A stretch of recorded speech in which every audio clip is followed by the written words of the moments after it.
Hello. Yeah, something a little bit different, I guess. Again, or maybe not. I suppose this video and one of my other recent videos has sort of been inspired by a thread that was going around recently that was started by Jack. Which, I forget the detail now, I think it was show 5 or maybe show 7 types of records or genres of music that you're interested in and you look out for that are maybe a little bit sort of removed from the more usual things that you're keen on.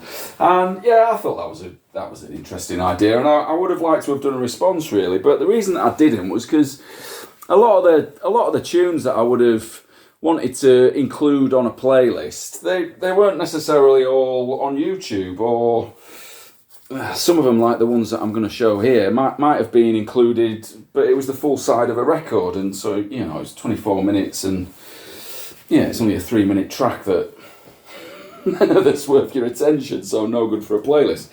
Anyway, more recently I've been getting to grips with sort of recording music and uploading it to YouTube, and maybe I'm getting a little bit more successful at that, and so I did that with some of the religious records, and this is maybe this is part 2. There will be a part 3. And this is children's records, and I haven't got many. There's only 5 tracks on the playlist, so these things are not easy to track down. I mean, there's loads of kids' records, and I've picked up plenty over the last few years, but these are the only ones that I've kept, really, and the only ones with tracks that are worth sharing. I'll run through them. The first one is an example of the sort of thing that I'm generally don't keep hold of. This hasn't got anything on the playlist.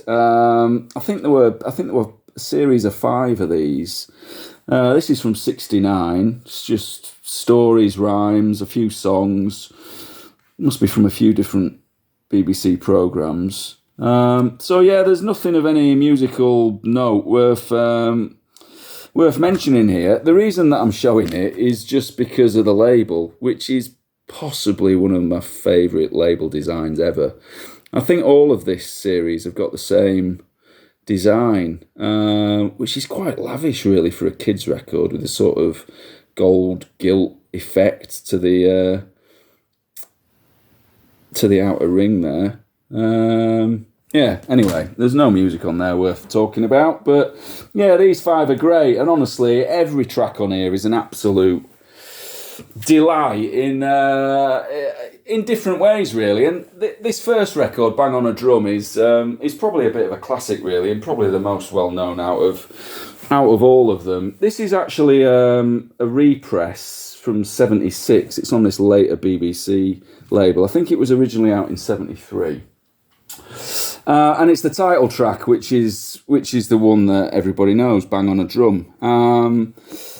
And it's because it's been sampled so heavily. It's a really short track. It's less than 2 minutes long. I think the drum break that's sampled is towards the end. I wasn't aware of this tune until fairly recently, like, the last 10 years or so, and I wasn't prepared for how much of an earworm it is. It literally, it was going around in my head for days. And I still rate it. I still really enjoy it. I was reading it was sampled by Eric B and Rakim, Eazy-E, NWA, loads of other people I wasn't familiar with. This is great. And as is this. So this is sort of a follow-up from that one. This is more songs from Play School and Play Away. This was out in '81, so it's got the same label design. I was reading Play School ran from '64 to '88, so I don't know what era all these songs are from. Probably a lot of them are a lot earlier than '81, but I'm not certain.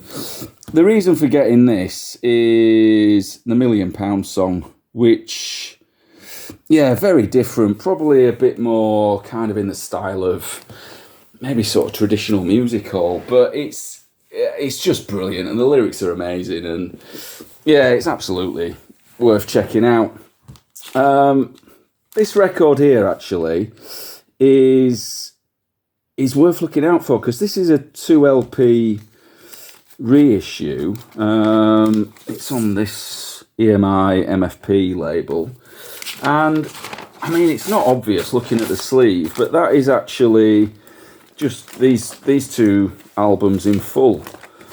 So if you find that, then that's a pretty good way of getting those tracks, because you got Bang on a Drum there and £1 Million Song here. So yeah, I mean, that's cheap if you can find it. I don't think there's that many knocking about. And then yeah, I showed this recently. So this is another BBC series, Ragtime. I was reading that ran from 73 to 75. I did a needle drop on this track, Sing Song. There, track 6, side 1, which is amazing. Just got real sort of heavy keyboard sound, sort of from the middle section onwards, and I mean it is a tune. So yeah, well worth checking that out. It's on this same label, so yeah, I'm not sure when that would have been released actually. It says 74 on there, so yeah, maybe that's the label design from 74. Yeah, the Dinosaur record. So this was one of the ones that I wanted to record a specific track, because I think the whole thing was up there, but you could just listen to side 1 and side 2. Yeah, I love this. This is from 1980. The track that I've recorded is Brontosaurus, Will You Wait For Me, which is just hilarious, and it's just a joy, to be honest, and it's about having a pet dinosaur, obviously. And then finally, yeah, Bertha. So I've shown this one before. Yeah, I remember this as a kid, to be honest, and this was on 85 to 86 I was reading, so the record was released in 85. There were only 13 episodes. I think last time I included the track Tom the Robot, which is brilliant. This time I've gone for the theme tune, just titled Bertha. And yeah, I mean, that is popular. It's had 600,000 views on YouTube. So yeah, for a series that ran in the mid-80s and there was only 13 episodes, I guess it's... yeah, it stood the test of time, maybe. Yeah, written by Brian Daly, I think, who was responsible for Postman Pat. Arranged by Alan Tew. Yeah, there you go. Cheers.